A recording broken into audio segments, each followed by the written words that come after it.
The views and opinions expressed in this podcast are those of the individual guests.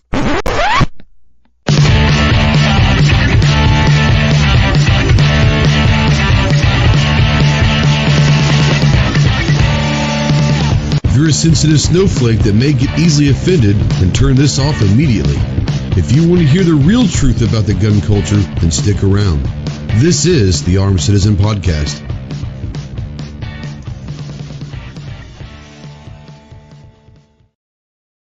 What is going on, my Go Squad? Welcome to the Armed Citizen Podcast Live.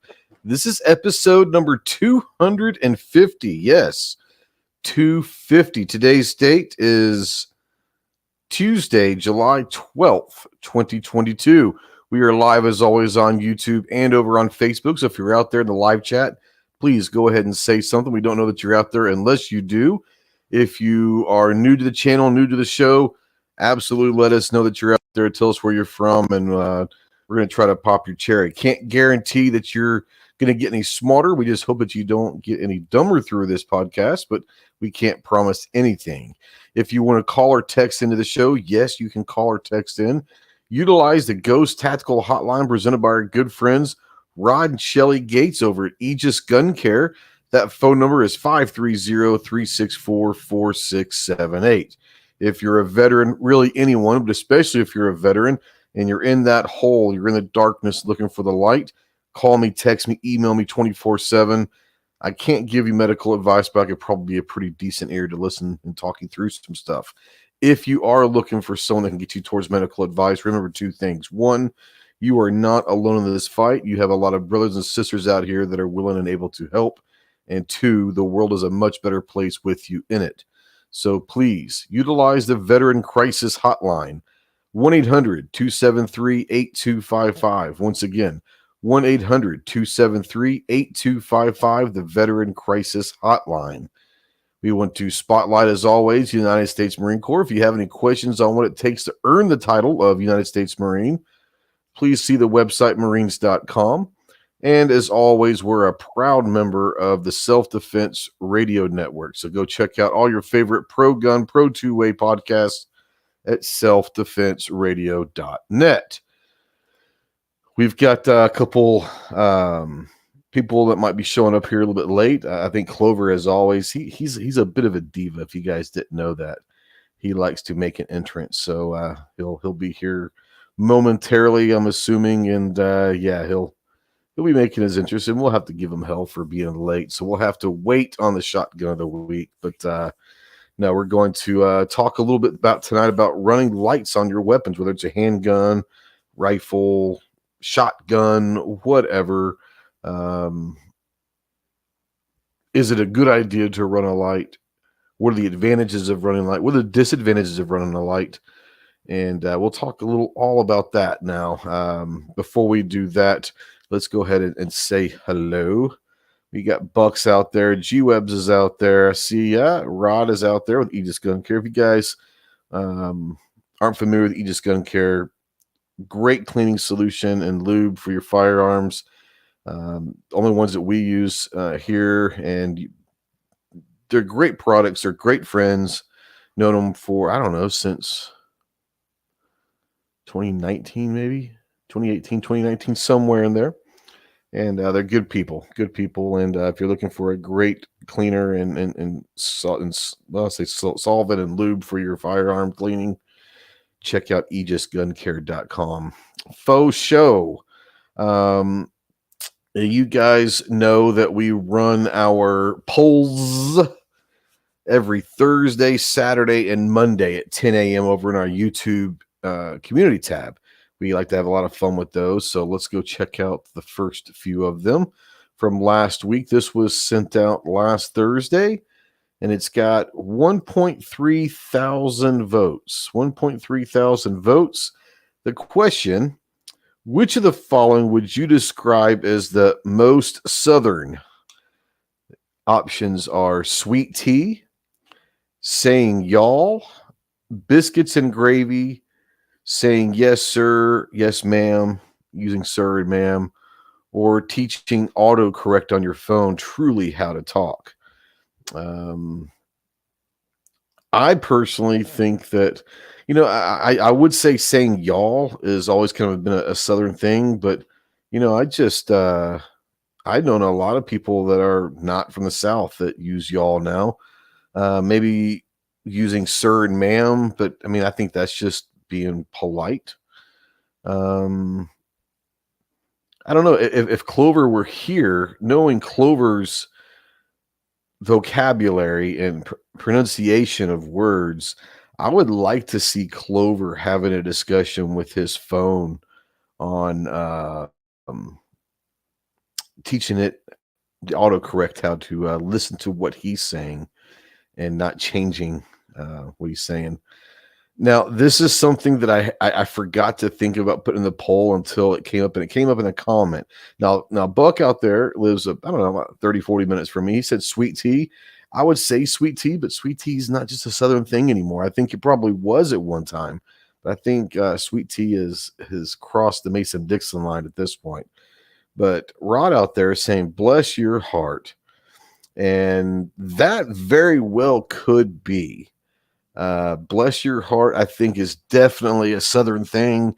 And most people that don't know what that means aren't from the South. And if you are from the South, I think you probably understand what bless your heart is. Got Lance out there off the X. What's up, homie? Chris for the 740s out there. Yeah, I would say saying bless your heart's definitely a Southern thing. I would say, and I think this is everywhere, but especially in the South, we're pretty lazy when we talk. Combining 2 or 3 words into one is a thing that it is what it is. But I think that might very well be one of those that could be a Southern thing. But the poll says with 42% saying y'all comes in at 42% in first place. Second place was sweet tea with 24%. Saying sir and ma'am is in third place with 17%. Biscuits and gravy comes in fourth with 12%. And teaching autocorrect how to talk is at 5%. I think that's probably going to be number one on Clover's phone, though. I think Clover, like I said, I think Clover probably has some pretty interesting conversations with Siri or Alexa or whatever he uses. I think he uses a Galaxy, but so it might be Alexa or whatever. But I would like for him and probably Snob, I'd like for them to record some of their conversations with their phones. That'd be kind of funny. All right. Our second poll was last Saturday. It wasn't a very popular poll, apparently. I think I struck some chords with some people. It only has 712 votes, and that's okay. But this one says, hypothetically, if a bill collector calls you about some money that one of your exes or your ex owes, and they say they can't get a hold of them, what do you do? Do you give them all of their info or deny ever knowing them? It's an interesting one. We had 712 people vote. Had some interesting comments, to say the least. But let's hear what you guys have to say out there. Would you guys tell them everything they want to know about your ex or deny ever knowing them? Because that's a tough one. Especially maybe like ex-spouses, ex-wives, ex-husbands. An ex-girlfriend is not a big deal, but an ex-wife, especially if it was a brutal divorce or something like that, that's where it could get really interesting. Let's see here. 72% of you said deny ever knowing them, which is basically letting them off easy. 28% said you give them all their info, home phone, cell phone, address, where they work, all that good stuff.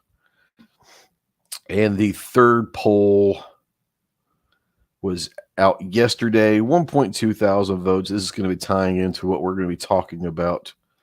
Is in general, do you run lights on your weapons? The answers were yes, only pistols, only rifles, or I don't run lights on anything.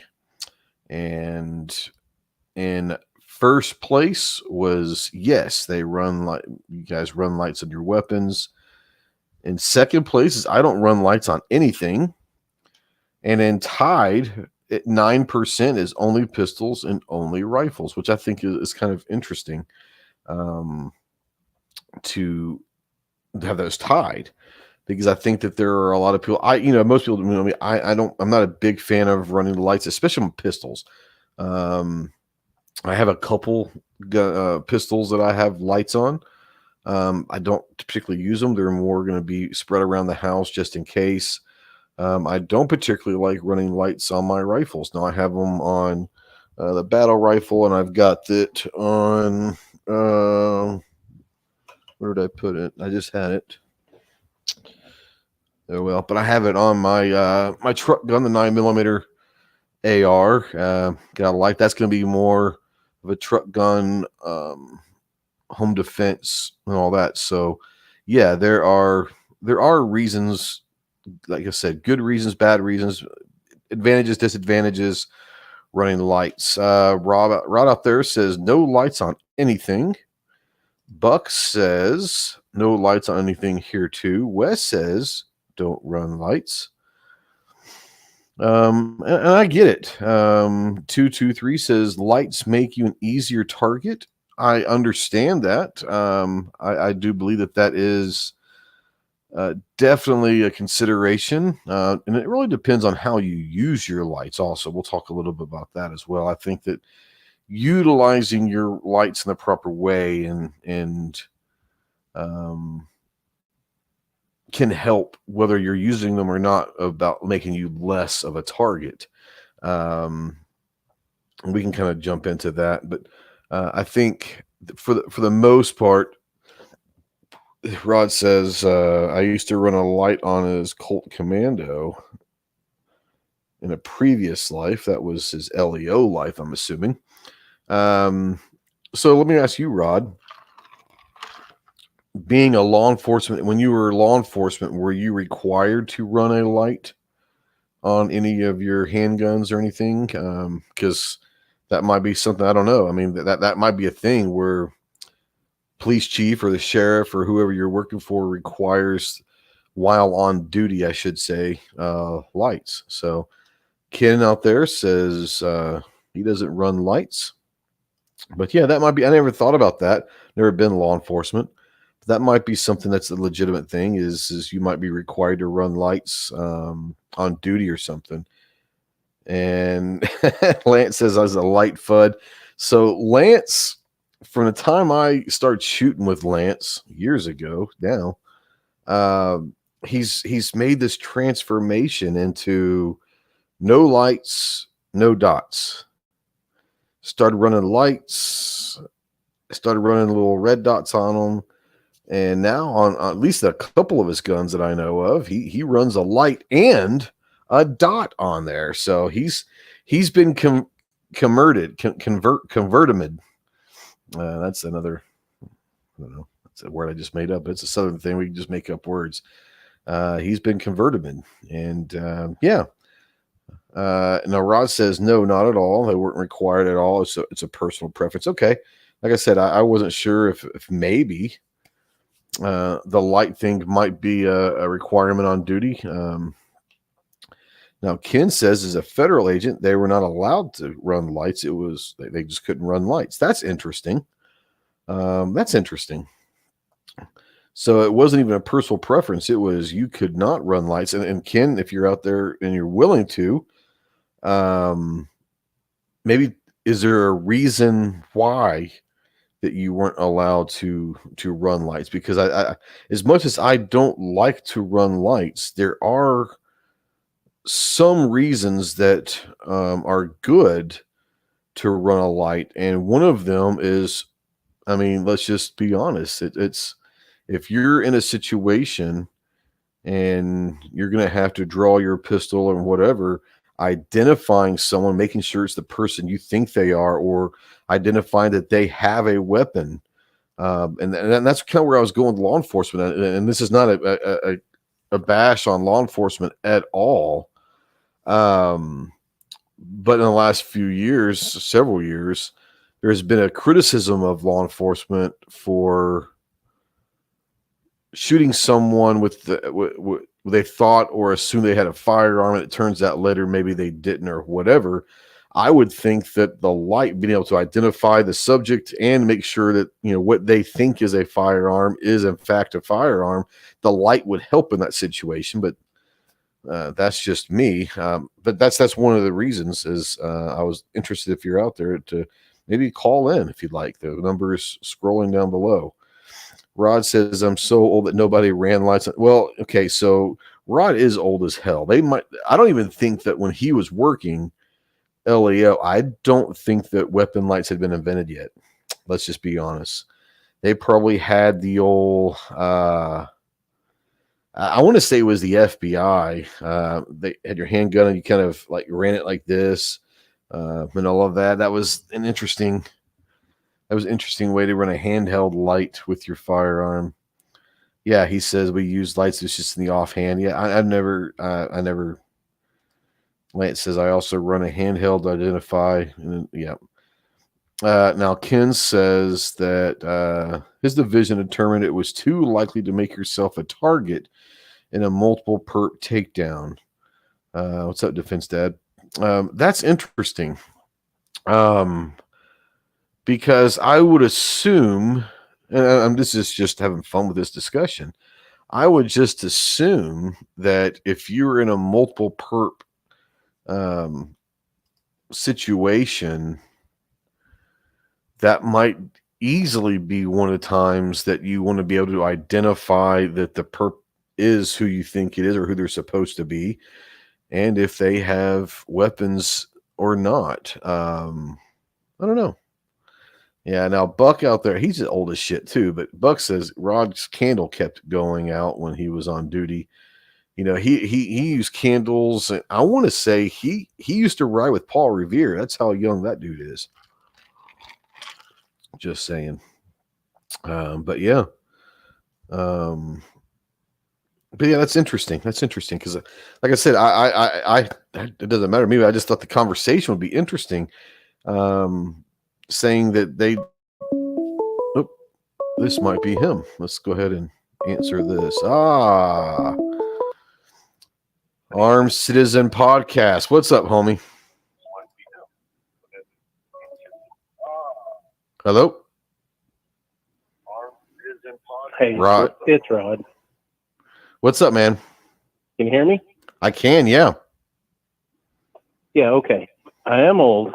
You know you what, are. You're Doc? Old as hell. We didn't have candles.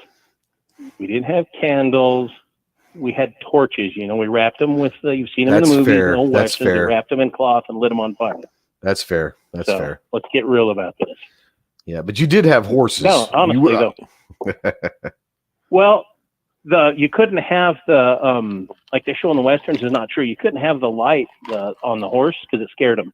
Oh, that makes sense. But when but no, really, I was just gonna say I am old enough that there was no such thing as handgun mounted lights. Didn't have rails on anything. Yeah, you just did the offhand. Yep. All anybody did. And then that makes sense why most people probably didn't use lights back then, because it was probably almost more of a hassle to utilize it that way. Even if you practice with it forever, it's still an uncomfortable, weird position, to be in that handheld offhand flashlight. It's just weird, but yeah. See, I'm better with that. I'm more comfortable with that than with having one attached to my handgun. I still prefer the lock in the backhand to backhand. Now I will say this is if I was going to run a handgun, then I would probably be more comfortable running the handheld light as well. Now on an AR, that's a whole different issue, that's a lot easier with pressure pads and all of that stuff. But yeah, a handgun, I would probably say that I would probably be more comfortable running the handheld as well. Now, we had on our commandos, our entry rifles, we all had the pressure switches with a light on them. Yeah. Do you like that style? I mean, would you would you run a light? Could you see yourself running a light on a rifle AR, or no? Oh, I wouldn't have any problem running one on my rifle. I don't mind them there. Yeah. And I bought one for one of my Glocks, and I put it on. I tried to run it for a while, and I took it off. I was like, the hell with that. Yeah, like I've got a couple lights that I run on a couple of different handguns, and when I say run, they're attached to them. I very rarely shoot those. They're going to be more for staging different places around the house for that sort of thing. I don't particularly. I would never probably run one on my daily carry guns. First, you have to go buy a whole new holster. It adds a lot more weight and all of that, but I do see reasons why a lot of people do. I just don't like it. This whole light thing, it's funny that you're talking about that, because one of the reasons I called in is a buddy of mine from years ago in law enforcement. We were talking a while back about this, and there was a company that used to train back in the day for the SWAT teams, entry teams. They were proponents of having the light mounted on your helmet, on your Kevlar. Yeah.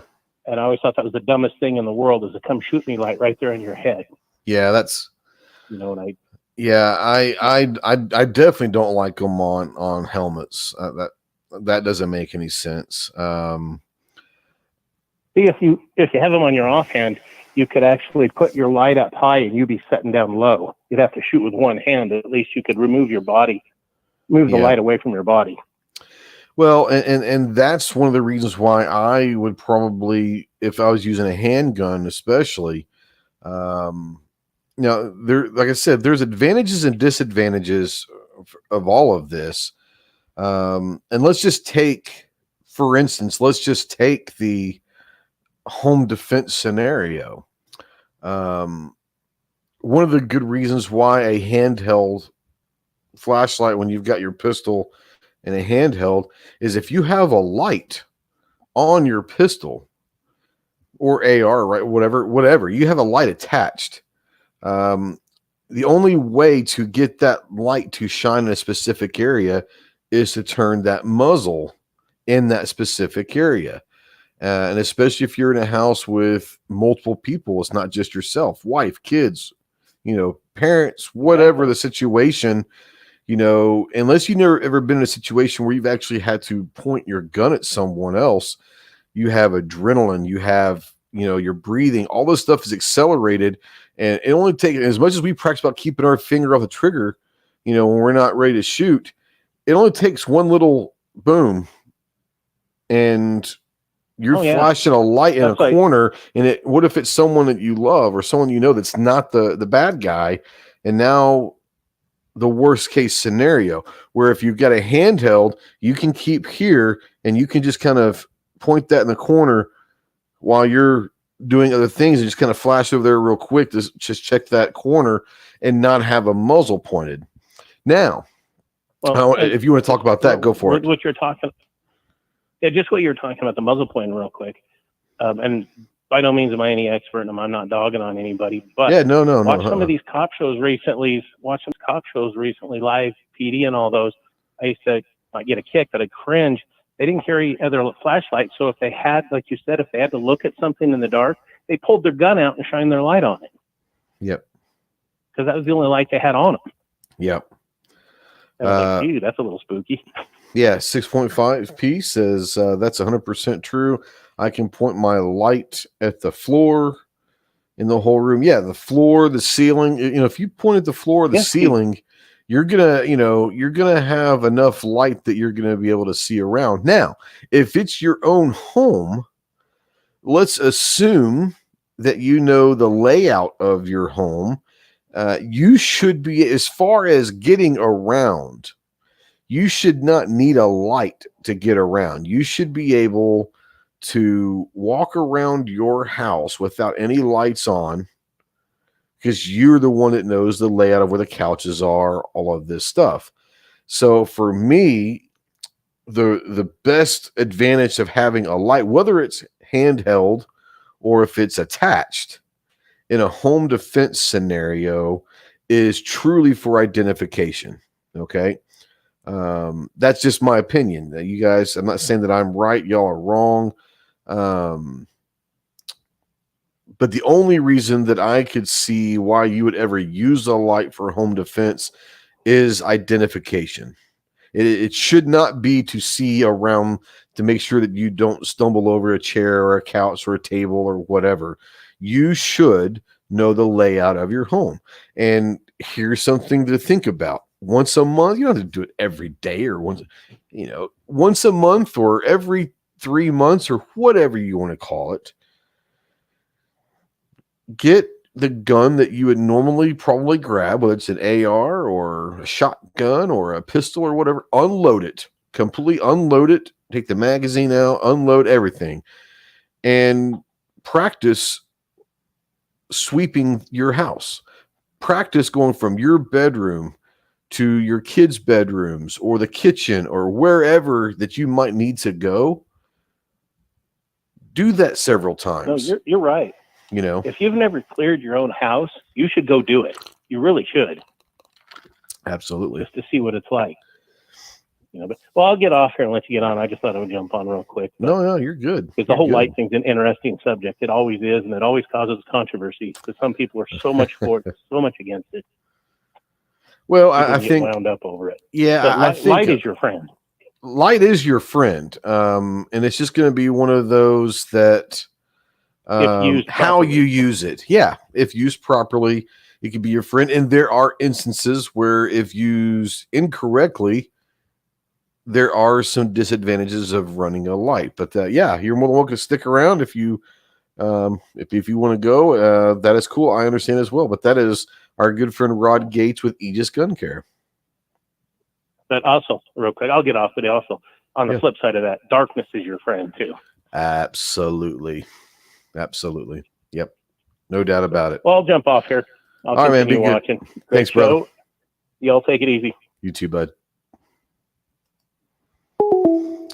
So, Rod brings up a great Reese out there real quick. Says, Uh-oh. Did I have another one?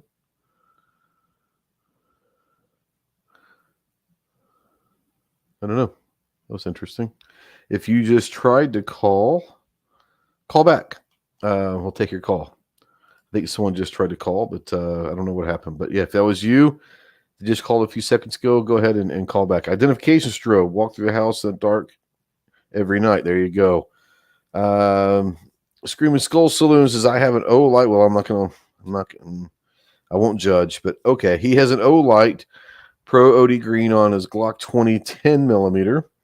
For when I am up at the cabin for black bear and moose defense. That's legitimate. Running an Underwood Extreme Penetrator, 140 grain, 1,500 feet per second in it. That's pretty good. Ken out there says he does clearance drills with the whole family once or twice a month. There you go. That's pretty cool. Now, what Rod was saying is darkness is a friend, especially in your home. That's what I was saying. You shouldn't need light to clear your home, to move from point A to point B to point C in your home. You should know the layout of your home by now. Where darkness is a friend is one, you should be able to move quicker, more efficiently throughout your house, hopefully going undetected. With using darkness as your concealment, using darkness as your friend, and utilizing it to maybe move to corners or areas that they may not know is there, because they can't see it. They don't know the layout of your house. So that's part of it. Another thing is if you just think about it, when do most, and I'm not saying all by any means, but when do most military operations, especially more of the reconnaissance side of things, when do those typically take place? And it's going to be at night, because it is harder to see people in the nighttime. So yes, darkness can be very much concealment for you. It can be very much a friend of yours. And utilizing light can give away your position, and that is one of the disadvantages of light. Absolutely. I do believe that it can give your position away, especially if you aren't familiar on how to properly utilize your light. If you don't know how to run a light in that kind of scenario, in the darkness and for specific reasons, if you're just turning the light on, especially if you just turn it on and keep that steady beam going, sure, yeah, that's not good. You're always going to probably give your position away. Yeah, he says, I'm just giving you hell, bro. He says, I'm aware of the issues. I'm just giving you hell. I'm not a big fan of Olight, but hey, man, it doesn't bother me. You run what you run, and if you like it and it runs and works for you, who am I? I was just giving you hell. Let's see here. Buck says, I would know my layout, but the wife keeps moving things around. Well, that's true too. That's why you got to continuously work at it and make sure that you know where things have been moved to. It's pretty funny though. Reese says, also keep things around the house to make a criminal scared. I have knives to throw across the house, make someone turn when I move or need to identify. Now, here's something is interesting because let's just say this. A lot of people have different deterrents before someone even reaches your house. There are a lot of people that say, I'm not worried about them getting to my house because they'll never make it to the door or window, whether that's lights, alarms. I mean, I don't judge, but maybe someone's got some claymores or something. I'm just saying, I don't know. There are a lot of deterrents that people have for criminals before they even reach your door or window. So that might be something to look at, whether it's floodlights, motion detecting lights, sirens, outside dogs that bark, whatever, So there's a lot of things that people do outside the house that before people even get in there. But Reese says kids make it worse. That's pretty funny. Now, if any of you guys have ever seen Home Alone, they gave you a lot of great ideas on what you could do to defend the house outside the house and inside, whether it's matchbox cars on the floor or having torches above the doors. When people open it, they can burn their heads, freezing water by the front door so they slip, all sorts of stuff. And it was a hilarious movie, but a lot of that is actually pretty good ideas of what you can do to make your house a little bit more secure. Reese says you can buy an alarm that when someone's driving up the driveway, it alarms by the bed. Yeah, you can do that. Kids Legos. Yep. Now Truth says we've got 6 dogs and one of them is a hound dog. Well, there you go. If you've been around a hound dog, he says a freaking raccoon walks up on the porch, they're all on full alert. That's pretty funny. If you've never heard a hound dog, then you're missing out on something special in life. It's great. I would say it's a great sound, but if I had one or if a neighbor had one, I might not agree with that as much because they're funny if you're just around them every now and then. They could probably get a little bit annoying, I would imagine. But you're talking about having these alarms when people drive in and all that, and we're talking about lights on weapons, but lights in your yard. We have what they call a security light in our yard. It's through the electric company, and one of those little orangish lights or whatever, but it's right there, kind of lights up our whole front area of the yard, and it does help. I'll be able to look out and be able to see a lot more than I could. A lot of people, like I said, will run motion detection lights floodlights, if you will, in your yard. You could set those motion detectors up to an alarm or a siren, if you will. All sorts of things that you could do that are out there, especially with the way technology is now. And they can all alert you in the bed through an app. There's all sorts of security things you can do that are attached to your Wi-Fi, and they'll be able to. You could have a little iPad or a tablet of some sort at your bed, and that could be your whole control center for the entire setup. Your alarm system and everything could be all through that one thing if you've got that setup, which is kind of cool the way technology is doing that. They run through my land chasing deer. Yeah, so the battle pup, she's a pretty chilled, pretty quiet dog, especially for a German Shepherd. But she does enjoy. We have deer that visit us every night in our yard, and she does enjoy talking with them and trying to play with them. She doesn't understand why they don't want to be friends with her.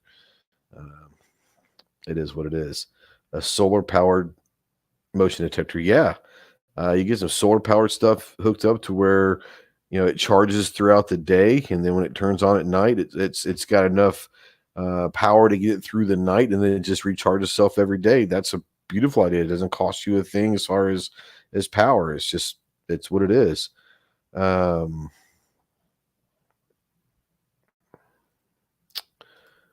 Is there life after death? Trespass here and find out signs. So he's got a couple signs out there. Sign with a picture of the Grim Reaper is placed strategically at the home. Also, thorn bushes, motion lights, alarms, cameras, etc. Sounds like you've got a pretty good setup there. Pretty good setup.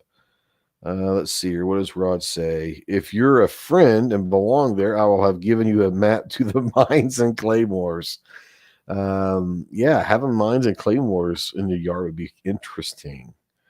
223 says put some trail cams out. Yeah, you could definitely do that. A lot of people, especially around here, for obvious reasons in Arkansas, there's a lot of hunting and stuff goes on. A lot of people have the game cams and all of that are going to be.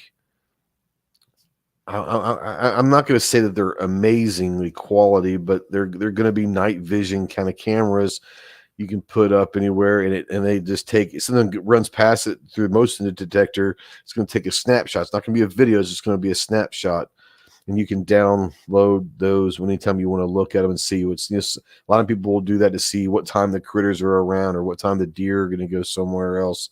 They're going to come up to a specific time. We'll check those time and all that. But as far as home, yeah, you can definitely put those out there, and you never know what you're going to find or who you're going to find sneaking around. Let's see here. Roll call up there. Everybody, I heart roll call. Go check him out. One of his neighbors has a coon dog and ran coons a while back, and it was fun. He runs a TRL-7 Flex on his BSG and used to have an alarm at the end of the driveway at the old place. Yeah. Like I said, I don't want to go down the whole conspiracy thing and say, people are coming for you and all that. People, this is going to sound weird. I don't want you guys to think that I'm making it okay. There are people that are out there to steal stuff because they have habits that they have to fund. And then there are people that are doing it to truly survive for their families. I'm not saying that either one's right or wrong by any means. Just saying that there are different scenarios. But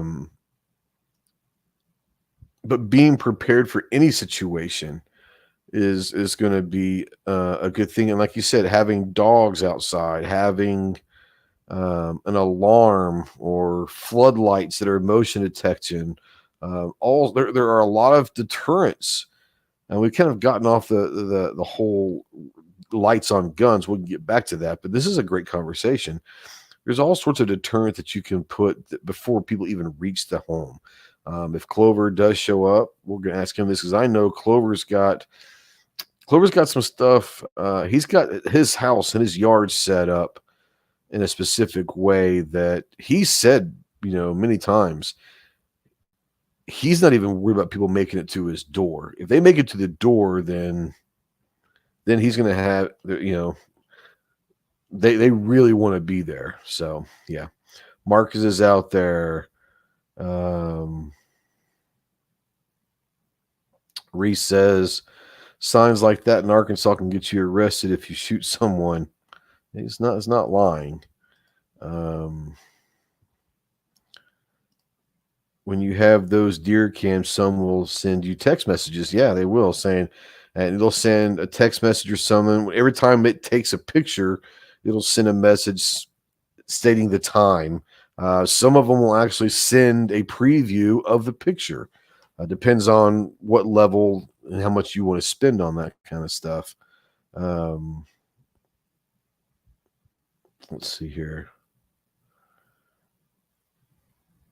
They're talking about different signs, and Reese says a no trespassing sign is all you need. If they come knocking, I go rocking. Yeah, I mean, the no trespassing sign is very, very simple. Some people I've seen some pretty funny. I've seen some very dramatic signs that people put out in their yards with warnings and all of that, which is great. Do what you got to do. But yeah, I mean, as far as no trespassing says it pretty much. It pretty much says it all. All right, so let's get back to running lights on guns, and we're still going to talk a little bit about home defense. And we were talking earlier about the light giving your position away, and that obviously being a negative to having a gun-mounted light. What a light can do, we've already talked about the identification side of things. Being able to identify before you pull that trigger and all of that. But one thing you got to keep in mind as well is a light in itself, whether it's gun mounted or handheld, especially some of the lights they have now with these 2,000 lumen compact lights that are just crazy. A light in itself can be a weapon. If you're standing, let's just take the FBI 21 feet. And they say that 21 feet is inside 21 feet is what they would consider a self-defense area. Honestly, it's usually between 7 and 12 feet was where most of these incidents take place. 7 to 12 feet in between yourself and the bad guy. So let's just say 12 feet. You flash one of the, and from the pitch black, where their eyes have probably adjusted into the light, to the darkness a little bit as well. But you take one of these 2,000 lumen flashlights and you flash it right there in their eyes. What do you think that's going to do? First of all, they're going to close their eyes, probably do something like this to block that light. And at that point, you're able to identify. You're also able to identify, do they have a weapon in their hands? Whatever, but the light itself, people tend to forget the light itself could be a very valuable weapon to have, not just for pulling a trigger, but utilizing the light itself as a weapon. Let's see here. Just 223 was talking about the trail cam. Says he has it set on video and it sends his phone a text. Gary out there says, just remember, any light bright enough to blind your attacker might also blind you also. Life bounces off white walls, etc. Absolutely. Wes says a light is the first level of security. 100% agree. That light, once again, that light's a weapon, and hopefully that's enough of a deterrent in itself to get that person out. I will never tell anyone that if someone's in your home and you see a weapon and you feel like yours or your family's life is in danger, do what you got to do. And sometimes that means pulling that trigger. That's on you. What I would say is, for me, I want that threat to be eliminated. And that doesn't necessarily mean that threat being killed. It means the threat itself, not the person, but the threat be eliminated. If you have a light and you blind the hell out of them and you scare them because they didn't know that you were right there, and now you've got a weapon pointed at them or whatever the case may be.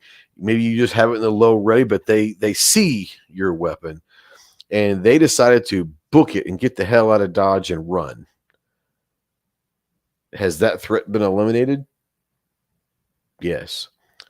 For me, I'm not looking to take a shot and end someone's life unless it is the last resort, unless I truly feel that my life is, they've raised their gun, pointed at me, or they're walking towards the bedroom of my daughter or whatever with a gun in their hand. Damn right, at that point, I'm taking that shot and not going to think twice about it. But for me, sometimes just shine that light in their eye or letting them know that you're there. Hey, get out of my house. I've got a gun. I've called the police. If you don't leave my house, shit's going to go down. Let's be honest. Most criminals don't want to die. Most criminals are smart enough to realize when they're up shit creek. We have to assume that criminals are smart enough to say, I'm out. I'll live to fight another day and I'll go find someone else's house. I don't care where they go. No offense to my neighbors, to friends of mine. I don't care if they break in your house. That's your problem. I want them out of my house. I want that threat eliminated. Now, if I have to do something, then I will.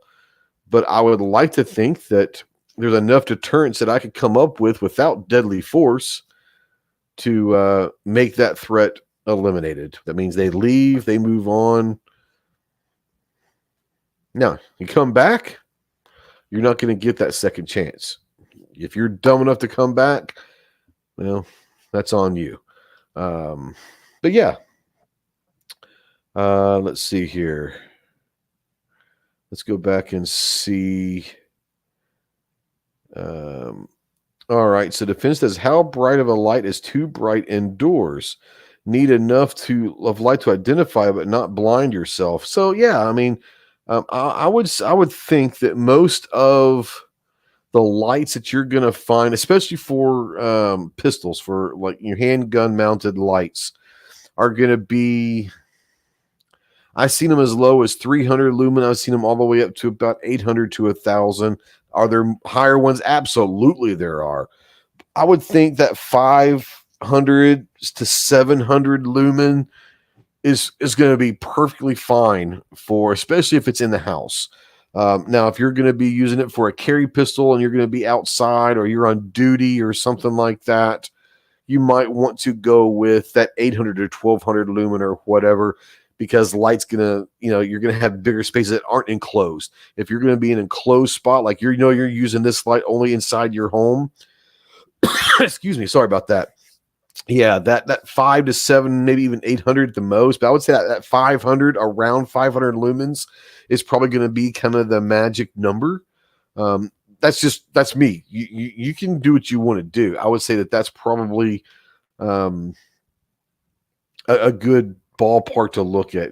Once you start saying this is going to be used for this, but it also could be used for that. What I would do is, if you're going to have a low lumen light for your indoors, I would not make that a gun. If you've got multiple guns and you're able to do this, obviously, I would not make that gun multi-purpose. I would say, okay, this is going to be a home defense gun. It's in my bedroom safe.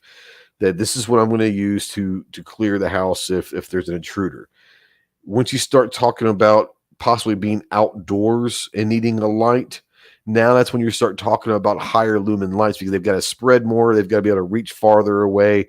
And because you're outdoors, it's not going to be able to bounce off walls and ceilings and all of that and for it to light up an area. The light itself is going to have to be stronger. So that might be like a carry gun or a duty gun. You might want to keep that separate and have a stronger light on that. That's just me. You can do what you want to do. Let's see here. Now, Reese obviously is from Arkansas. And he says, I say that because I did talk to the Little Rock prosecuting attorney. He told me that all you need, They bust a window or a door and you see a weapon. He does retreat. You have kids or wife, all you need. Speaking in tongues there, my man. But no, I get the gist of it. Someone breaks into your home and they have a weapon. It is what it is. Game on if you want it to be on. Screaming Soul, Skull Saloons, no more than 800. Yeah, for indoors. If we're still talking indoors, absolutely. I would even go up to 800, honestly. I'd try to stay around the 500. Okay, then he agrees with me. Here he goes. He says 300 to 500 lumens would be ideal. So, yeah, I mean, I think that's a good solid number. You can go as high as you want in the brightness. Let's be honest. Remember, there are different kind of lights. Okay. There's white light. They have red lights, like red lenses, red lights. We use those a lot in the Marines. We used a lot of red light. It's harder to see from far away. You can still see certain things in red light. But it's hard for them to see the red light, especially from a distance. So realize that there's different color of light in lenses that you could use as well. Let's see here. He says that I never want to have to shoot someone. Yeah, I mean, that's just me. I hope I never have to pull a trigger in a self-defense or home defense situation. But if you have to, you have to. That's just something that you're going to have to do, maybe. But no, absolutely. No one's looking to go and do that. Excuse me. Throat got a little tick there. Those Bell and Howell tack lights are pretty good. Bell and Howell? All right. I'm interested. Bell and... maybe he meant Howell with Howell. Let's see if they have tactical tack light. Let's see what this is. Oh, okay, it's seen on TV. Okay, yeah, I know what you're talking about now. Yeah, I mean, you can hear all sorts of different ones. One of the best. This is a handheld. I'm not talking about gun-mounted light, but a handheld light. Probably the best one I've ever owned. Excuse me. God, sorry, guys. Is from LA Police Gear. And it costs like $25-$30. There's a video I did a couple years ago. You can search my channel if you want to watch it. And I shot that thing with a shotgun. I drug it from behind the vehicle, threw it on run. I shot the damn thing with a shotgun, and it still runs to this day. It's all beat to hell, but that thing still runs. The LA Police Gear, and it was like $25-$30, something like that. And it's the best handheld light that I've ever owned. But there's some really good ones out there for sure. He says, I keep a quantum flashlight from Harbor Freight, rechargeable, has high, low, and strobe. I keep one in every room. I've got flashlights everywhere. Like it's to the point to where, like, my wife is like, what the, like, but we use them. It's funny that we're, and isn't it funny that I have, let's say 20 flashlights around the house, but when you absolutely have to find one, you can't find it, because you've used it and forgot to put it back, and you've done it over here, and you're like, where the hell are all the flashlights? And it's hilarious. But flashlight, yeah, my family, we got a lot of problems, but flashlights aren't one of them. But yeah, for sure. For sure. But yeah, a lot of them do have high, low, the strobe. The strobe is a good thing for identification. It messes with their eyes a little bit, but it's a strobe light. You guys know what a strobe light does to you. If it's flashing in your eyes, it's going to, like I said, you're not necessarily trying to blind them. You're just trying to get that half a second or that full second when they're doing this, identify who they are. Are they friend or foe? Do they have a weapon either in their hands or on their person? And then by doing this, they're showing you their hands. So you're going to see if there's a weapon in their hands. You're going to see who they are in their face, but you're also going to be able to see, do they have a holster on? I mean, do they have something, whether it's a knife, gun, baseball bat, crowbar, whatever? Do they have a screwdriver? Do they have something that can be utilized as a weapon either in their hands or on their person? And boom. So, yeah, the strobe light is definitely something that is very, very good. Let's see here. Now, Buck says he has 3 stream lights he uses at work. I'm a huge stream light guy. This is a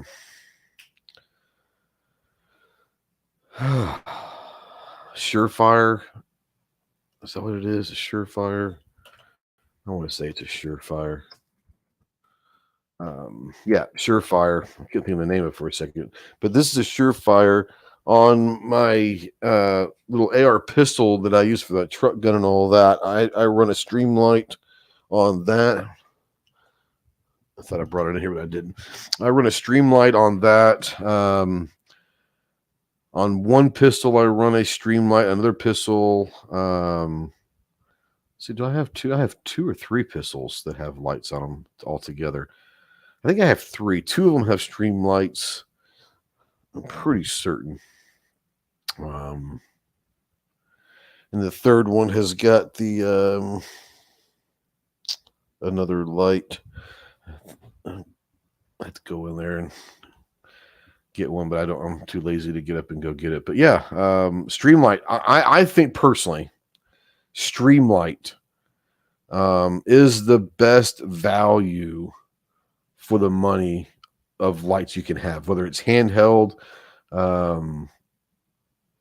They've got phenomenal handheld rechargeable USB pocket lights that are very small, but they're very, very bright, very, very good to have. I've got several of those. Weapon mounted lights, they're phenomenal. The Streamlight, like I said, for me, is the best value out there for quality in the world. That's just me for the price. I would trust Streamlight on anything in any situation. And you're not gonna break the bank at all. Defense Dad says he keeps a dedicated flashlight on the nightstand along with spare ear protection in case. It's the only flashlight I can always find. There's something to be said about having a dedicated, one that is where it always is, and you try not to ever use it. If you're looking for something and you need a flashlight, try not to use that one. If at all costs, try to find one somewhere else in the house, because the last thing you want to do is utilize that, take that to the kitchen because you need to go up in the attic or something and forget to put it back on a nightstand when you actually need it. Now you forgot to put it back on the nightstand. So if you're going to keep a dedicated nightstand light, try not to ever utilize that just for day-to-day circumstances. I would say once a month, even though you might not use it for a year. Batteries can still go bad without even being used. Once a month or once every 3 months or whatever, just turn it on real quick. Every light that you have, just turn them on. Make sure they still are good, because a light is worthless if you're using battery flashlights. A flashlight's worthless if the batteries are out. Just, it is what it is. Ozzy says, I have a light laser combo for the home. They flood a room without actually pointing the gun at someone until you identify. Yeah, we talked about that also. If you're going to use, my opinion, take that for what it's worth. Tell me to go to hell, whatever. If you're going to use a weapon mounted light, whether it's a handgun or an AR or shotgun or whatever, if you're going to use a weapon mounted light in the home, okay, for home defense, please do not walk around just ready to go. In the ready position, you're scanning. Keep that thing low ready, up in the air, however you want to do it. I suggest maybe the low ready. Once again, you're not having to point that light directly at someone to see. because if you're having to, if you're one of those persons that's going to be ready to go and you're just scanning at all times, if you're in the ready position and you're presenting that firearm and you want to see in that corner, you've got to now point that muzzle to that corner. Well, you're pointing the muzzle at something that you may or someone you may or may not want to shoot. Okay, so low ready. If you low ready, you can still scan. At the low ready, turn your light on if you need to every now and then. That will bounce off the floor or up at the ceiling or whatever. But the low ready, you're right here.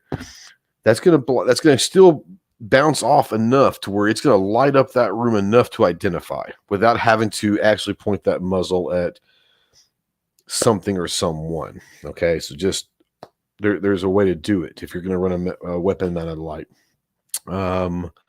Laser light combos. Now, this one and the one on my AR little pistol are both light laser combos. I can't imagine.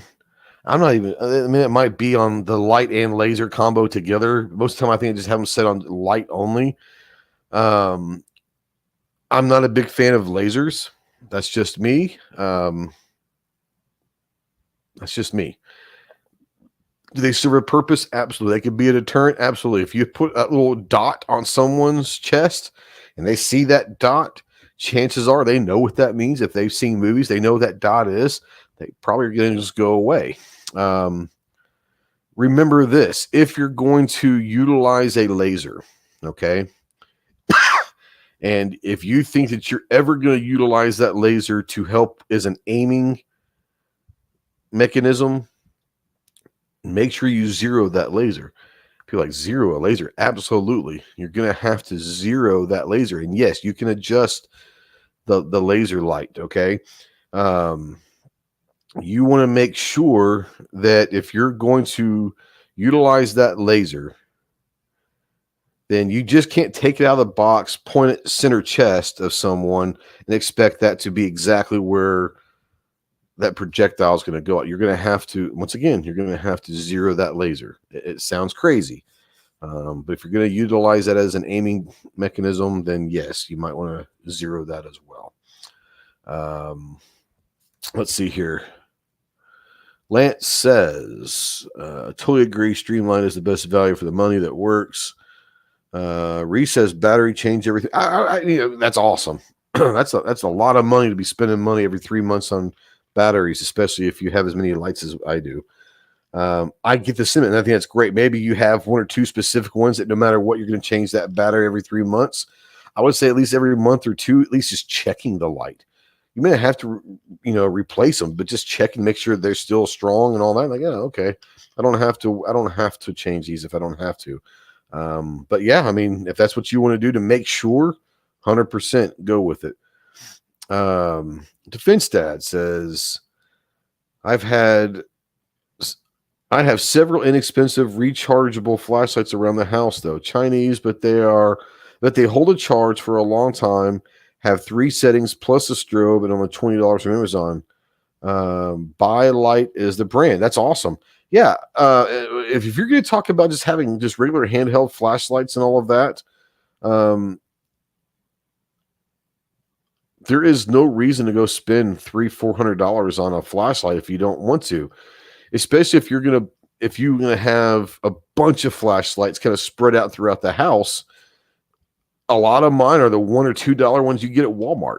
They're just simple LED flashlights you get at Walmart for $1.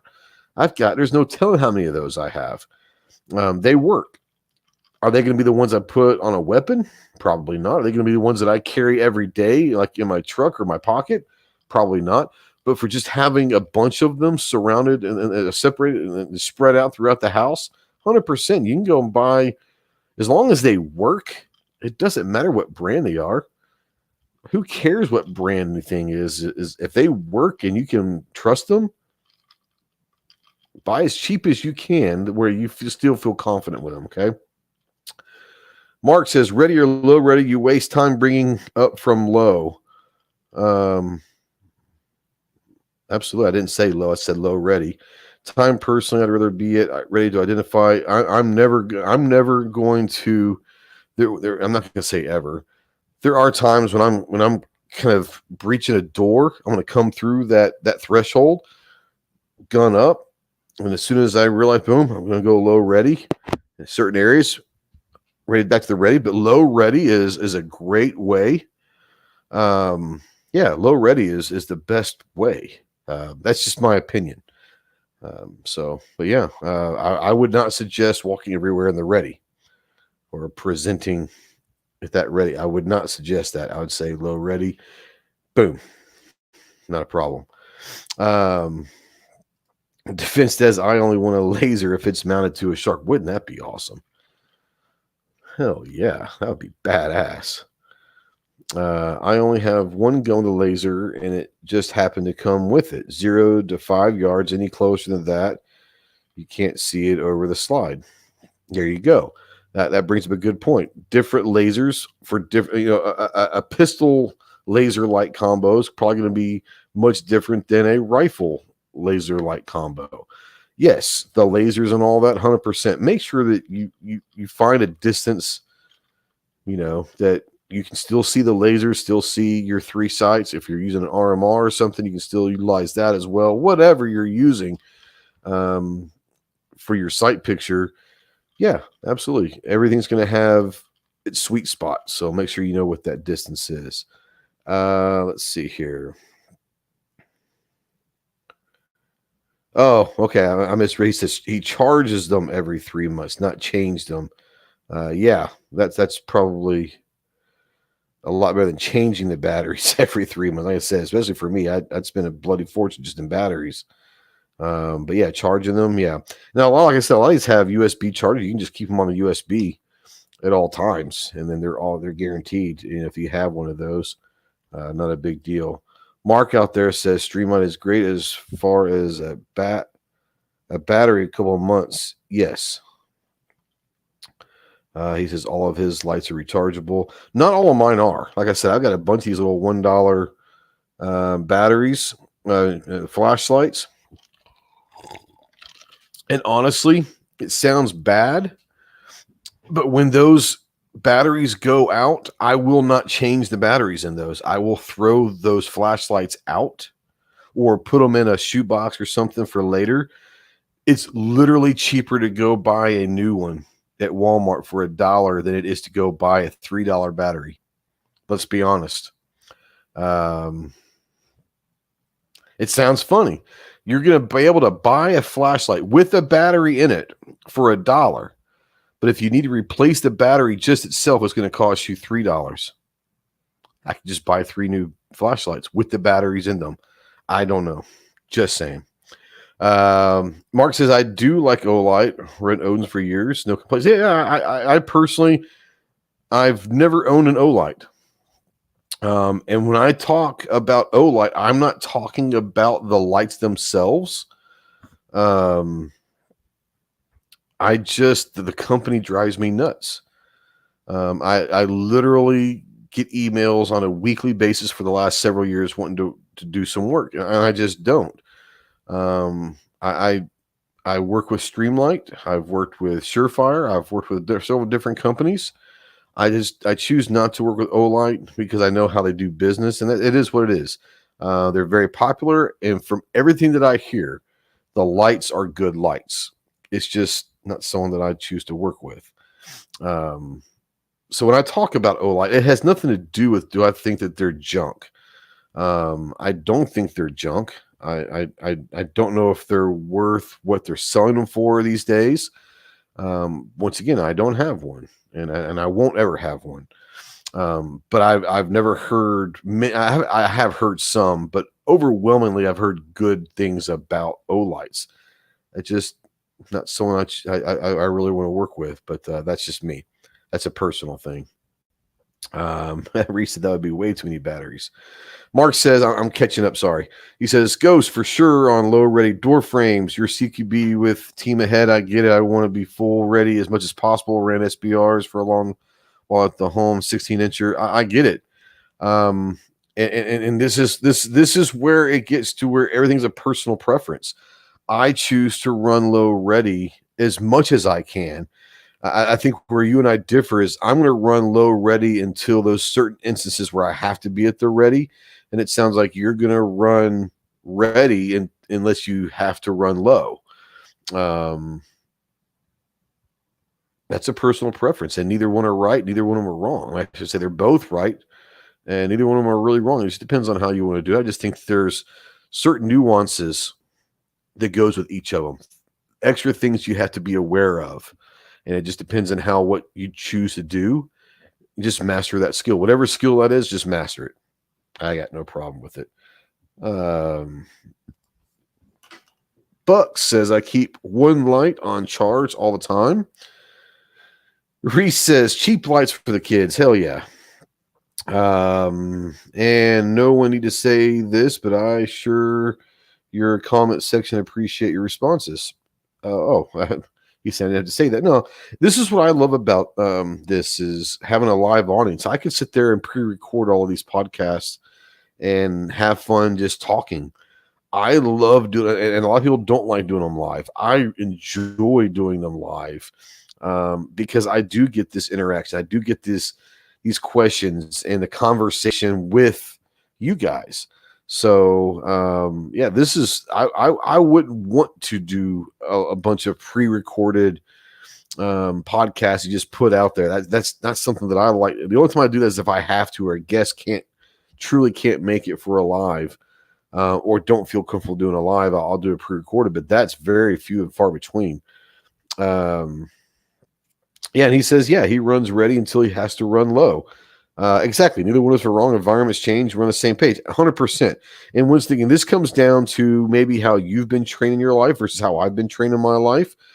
Different scenarios, different, thoughts or ways of thinking, strategy, if you will, tactics, if you will, that we want to incorporate in how we do things in our home. Absolutely. Everyone's going to have their own thing. Some people, instead of running low ready, they like to run high. They like to, run everything, the muzzle high instead of running low ready. For them, that's how they've been trained. This is what they like, and it's easy for them to come down. I don't like that personally. I get why it would be effective and why some people would. For me, I like low ready. That's how I've always done it. That's how I was trained. That's just the way it is. He says no one right way, 100% do things. There are plenty of wrong ones. I would say this.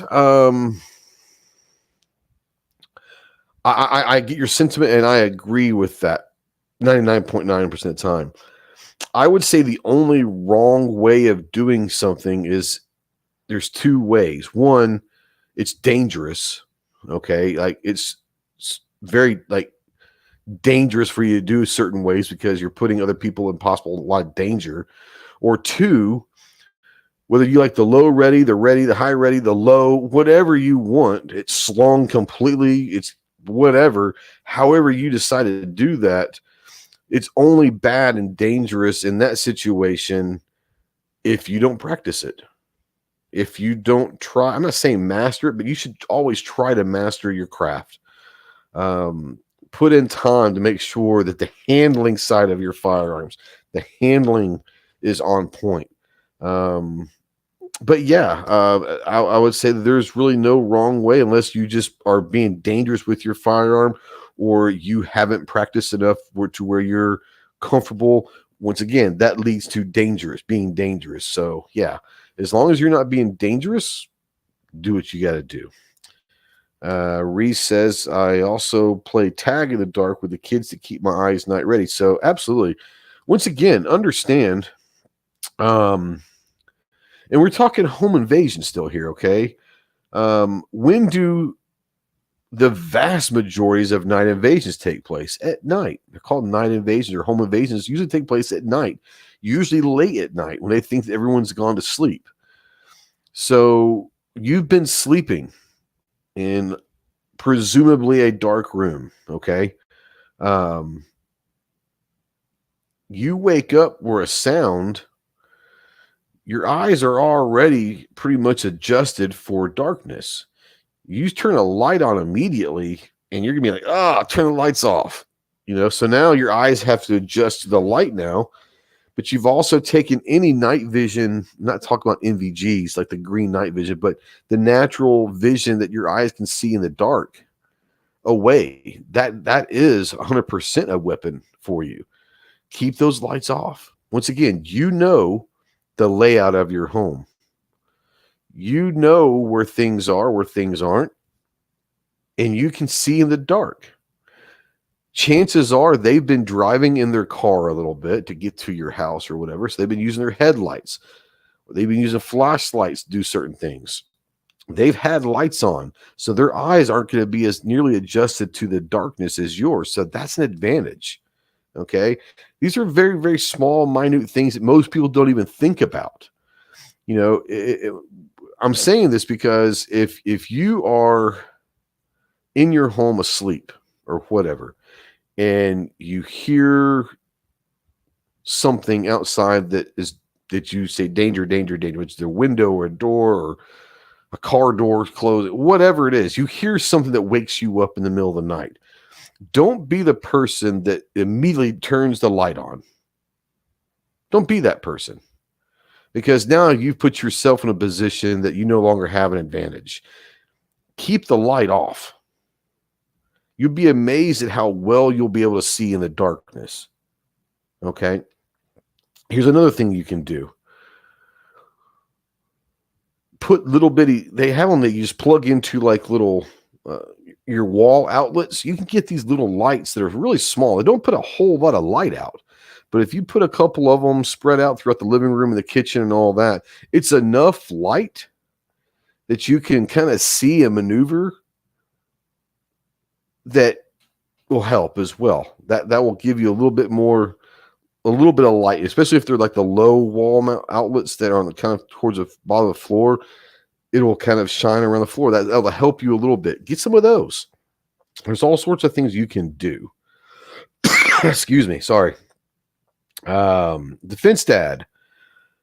I'm on a second floor and is an apartment. I practice at the ready. God forbid I have to stray shot, but it's going towards a brick exterior wall, not in the apartments above or below. That's a fair, like, once again, that's fair.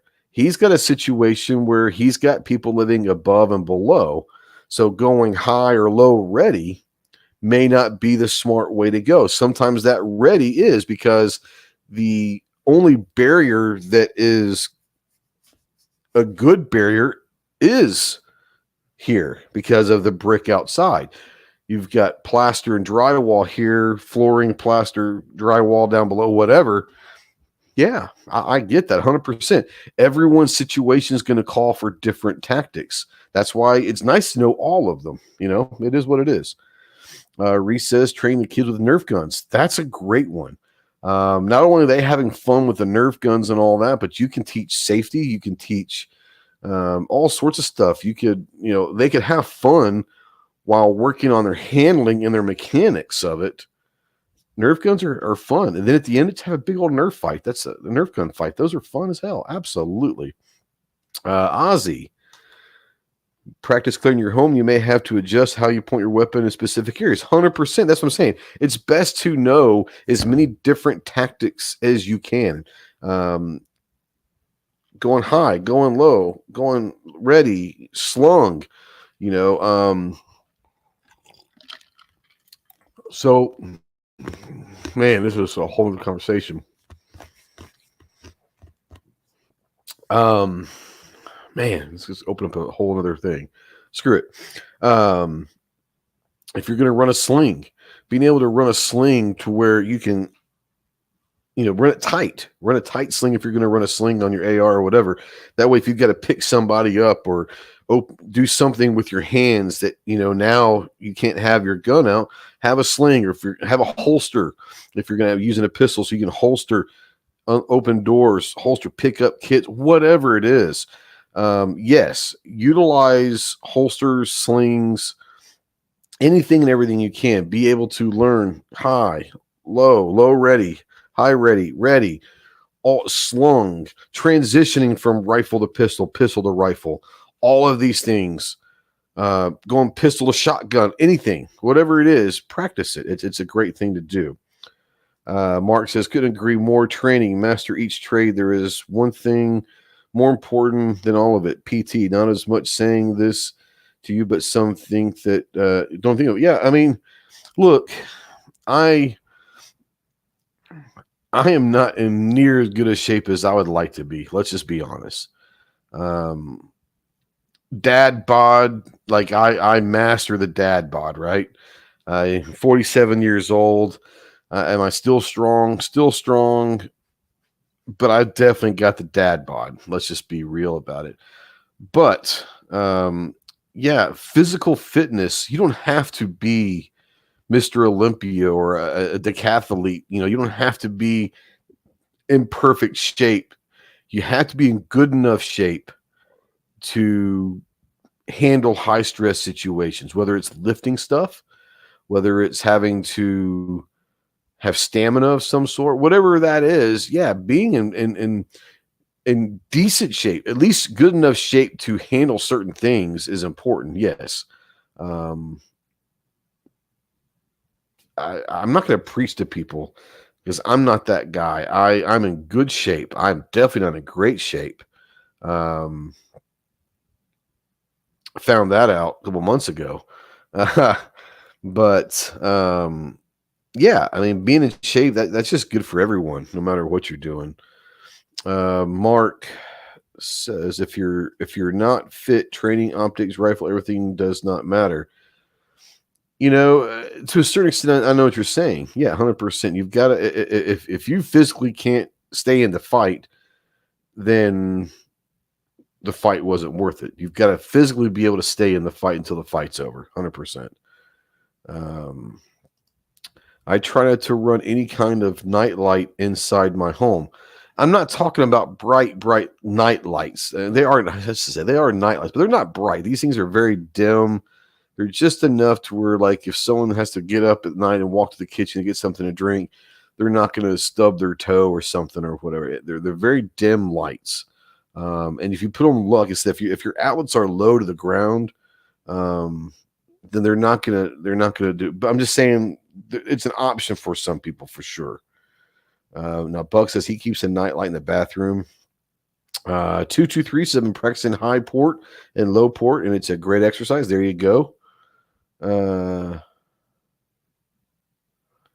Let's see here. Reese is 55, backs messed up, raising two boys. There you go. I understand. Mark says dad bod here too, can do, but no Rambo.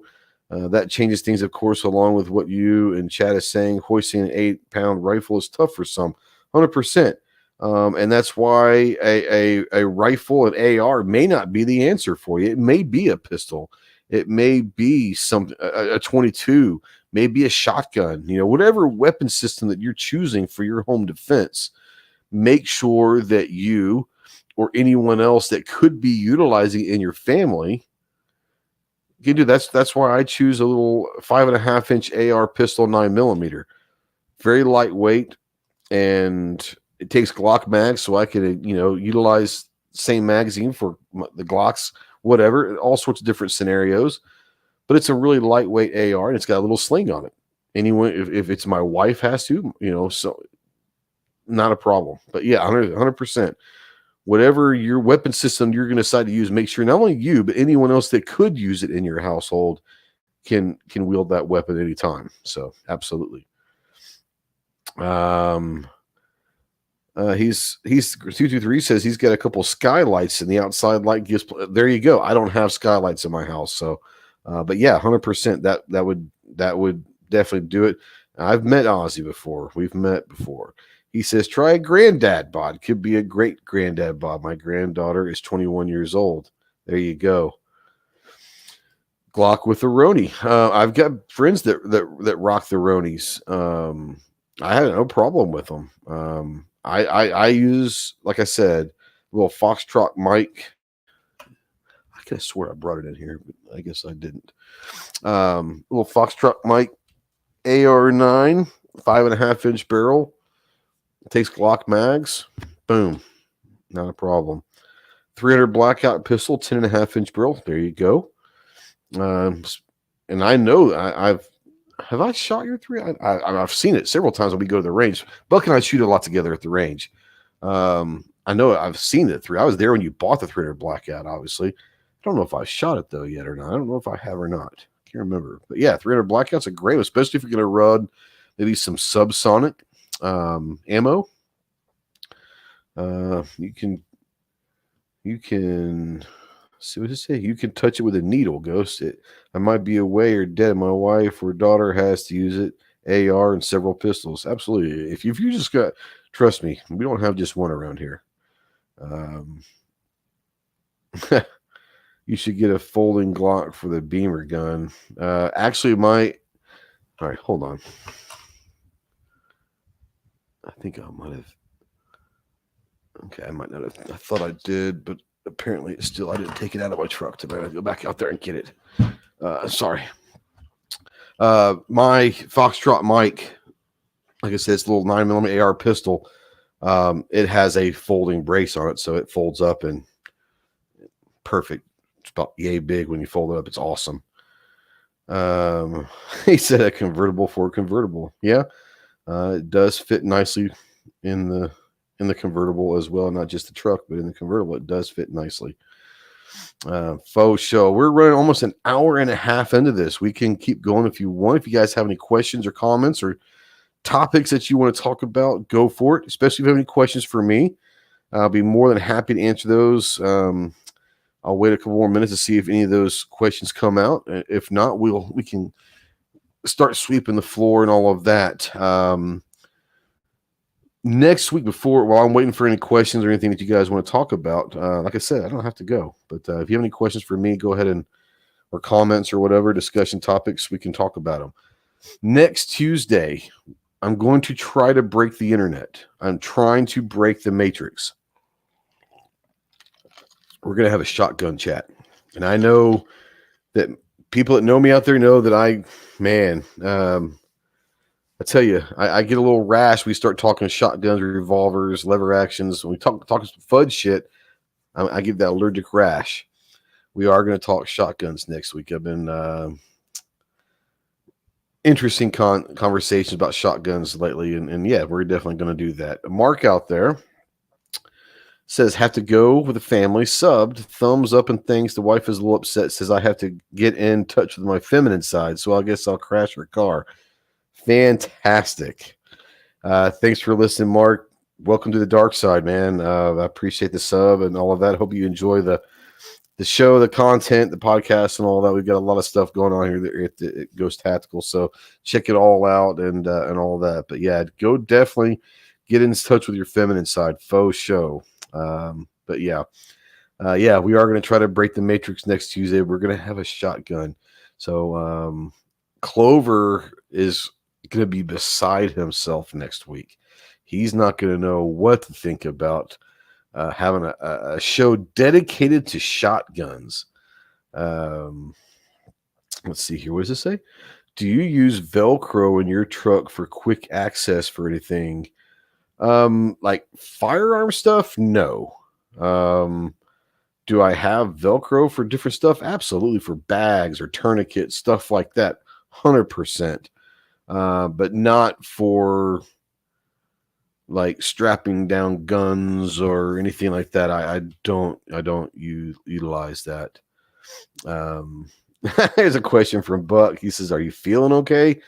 Yeah, like I said, man, I got a little fever and a rash and a little allergic reaction, and I woke up and decided to do a shotgun. So I think there's still some lingering effects to the FUD allergies. I don't know what to take. I'm sure there's some kind of tactical medicine I can take. But yeah, I don't know, man. It is what it is. But no, 2 to 3. I use Velcro a lot for different things, tourniquets, maybe some flashlights, all sorts of stuff, but nothing for quick access for like any kind of firearm thing. Maybe the only thing, well, I don't even think I'd do that. would say maybe a magazine or something, but no, I think that I'll use them for tourniquets, first aid kits, flashlights, stuff like that, but never for any firearm stuff. It's just, I think that I'd be more worried about the weight being too much of the Velcro, and bad things happen sometimes. But no, I do use Velcro, but nothing for firearm related. He said, "Damn, you need some rain, dude. You have no idea. I think I've had an inch of rain combined since like Memorial Day. Like legit, it's bad. It's bad. It's really bad right now. F&H, yo, Ghost. Check out my new Instagram. I tagged you several times. You still on Insta? Also, thanks for having me. G. Oh yeah, yeah. I was on Instagram. I see all the stuff. I don't always comment. It doesn't mean I don't see the stuff that people tag me in. But yeah, yeah, for sure. I definitely. You've tagged me several times, and I think I've liked them or whatever. I may not comment because I just go through Instagram and kind of see what's out there and heart everything, whatever. Reply to people's comments sometimes and all that. But if I don't reply or comment, it doesn't mean that I don't see it. I promise you. If you tag me, then I will probably see it.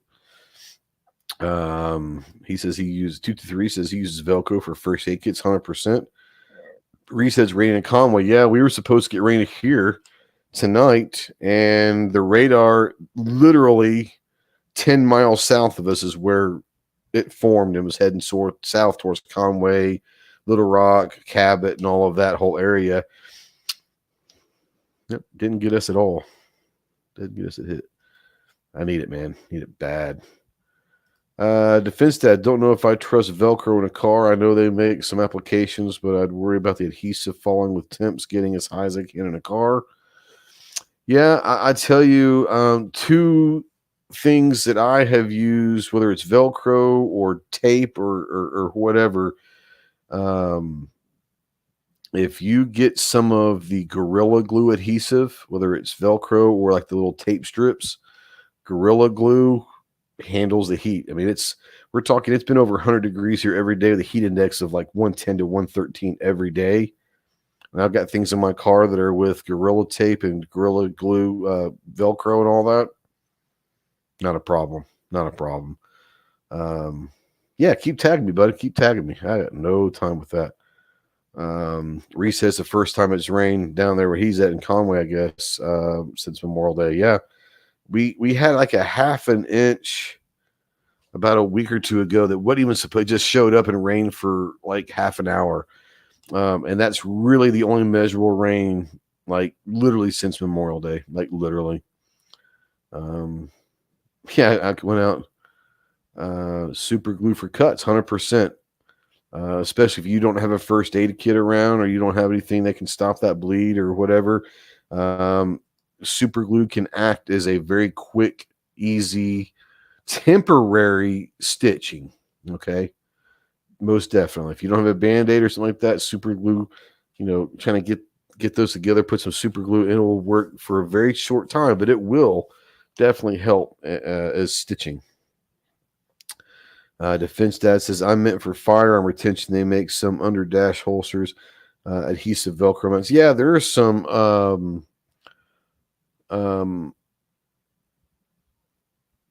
a couple that I have used under the dash holsters that you can drill in underneath maybe like your console or wherever you want to drill it. And then it's a magnet, and it's one of those things where it'll fit pretty much any handgun. It's not like a handgun. I've also taken an old holster with a quick release clip from Safariland that the male, if I guess would be the female version. And then I have a bunch of holsters with the male versions on there, so I can just slide that in, whatever gun I'm using with a regular holster, just slide it and I keep those. Using a holster, but a lot of there's universal ones that have magnet that drill in. I probably would not for firearm retention. I probably would not use Velcro once again.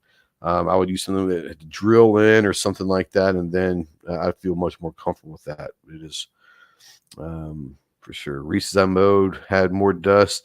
Yeah, I mowed yesterday. Matter of fact, just to mow. There's some areas that I just needed to knock down because the grass really isn't growing at all. Had some areas that I had to, but yes, most definitely more dust and dirt than grass flying around. So yeah, 100% guys. Well, it has been an hour and 30, almost 35 minutes. So like I said, thank you guys for watching live. If you're watching this in replay or listening to it in podcast form, if you have any questions or comments, the conversation does not have to end right now. Utilize the comment section out there. And if you're listening in podcast form, they give you a chance to rate the podcast. If you like it, give us a thumbs up or 5 stars or whatever they use for their ranking systems and on all of that. We appreciate it. It does help getting the message out there. Once again, next Tuesday, the Armed Citizen Podcast Live. Next Tuesday at 7 Central, Shotgun Talk. We're going full FUD, folks. Full FUD. We're going to dedicate an entire show to shotguns. Holy hell. So yeah, once again, if you're out there, thanks so much for watching, especially the live. It's an hour and 35 minutes. You guys are never going to bet, but we do appreciate you wasting it with us. We'll see you soon. Semper Fi.